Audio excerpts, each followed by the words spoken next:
নমস্কার, অল্প স্বল্প গল্প নিয়ে আমি সৌমাশ্রী আরও একবার চলে এসেছি তোমাদের কাছে। আজকে সুন্দরবন ট্রিপের মিনি ভ্লগ পার্ট নাম্বার 6 নিয়ে হাজির হয়ে গিয়েছি।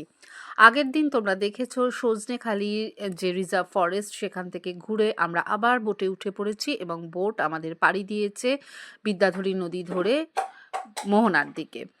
এইভাবে যেতে যেতে দেখো একটা মাঝি কি সুন্দর নৌকা নিয়ে চলে যাচ্ছে একদম জঙ্গলের পাশ দিয়ে, একটুও ভয় পাচ্ছে না, কিন্তু সেটা দেখে আমি বেশ শিহরিত। যাই হোক, এসব দেখতে দেখতেই গরম গরম কফি সার্ভ করা হয়ে গেছে আমাদের। আর এই বোটেই না সমস্ত রান্নার ব্যবস্থা আছে, তাই যাই দিচ্ছিল সব গরম গরম খেয়েছি আমরা। গায়ে পড়ছিল শীতের নরম রোদ, এদিকে গরম কফি, আবার ফিরফির করে ঠান্ডা হাওয়া দিচ্ছে নদীর। সে একটা আলাদাই কিন্তু মানে কি বলবো আমেজ, খুব ভালো লাগছিল। আর এই প্রথমবার ছেলেদেরকে ছেড়ে ট্রিপে গিয়েছিলাম, প্রথমে একটু মনটা করছিল, তারপর আমি দেখলাম ছেলেরা যায়নি বলে আমি না বিন্দাস ট্রিপটা এনজয় করতে পারছিলাম। মানে এমনিতে তো আমি জলকে খুব ভয় পাই, আর ছেলেরা থাকলে মনে হয় খুব টেনশন হতো।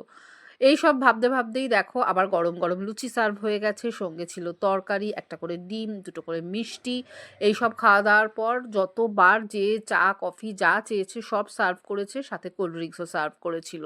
এগুলো না বোট থেকেই সম্পূর্ণভাবে অ্যারেঞ্জ করে। চলো তোমাদের বোটেতে থাকার জায়গাটা কীরকম ছিল দেখিয়ে দিই। ওপরে তো বসার জায়গা, আর নিচে দেখো এই রকম খোপ খোপ করে আলাদা আলাদা প্রায় ডাবল বেড সাইজের জায়গা করা রয়েছে।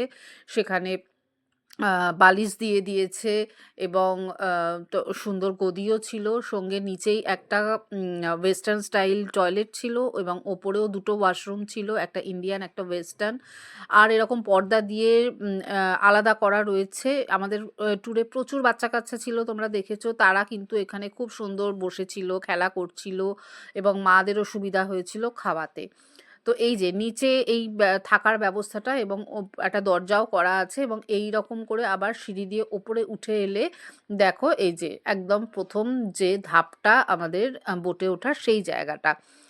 আর এখানে না এদের প্রচুর লাইফ সেভিং জ্যাকেট, টায়ার সব কিছুই রাখা ছিল বোটের মধ্যে, তো ভয়ের কিছু নেই। এবং বোট যাচ্ছিল খুব জোরেই, কিন্তু সেটা আমরা না বোটের মধ্যে থেকে খুব একটা ফিল করিনি।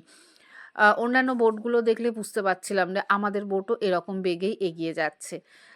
যাই হোক, আমার এইরকম মিনি ভ্লগগুলো তোমরা খুব পছন্দ করছো, যদি ভালো লাগে অবশ্যই লাইক শেয়ার কমেন্ট করবে। আর যারা নতুন বন্ধু আছো তাদেরকে রিকোয়েস্ট করলাম একটু ফলো করো, তাহলে আমরাও একটু উৎসাহ পাই নতুন নতুন ভিডিও তোমাদের সাথে শেয়ার করতে। আজকের মতো মিনি ভ্লগ এখানেই শেষ করলাম, আবার পরে মিনি ভ্লগ নিয়ে খুব শিগগিরই আসবো। টাটা।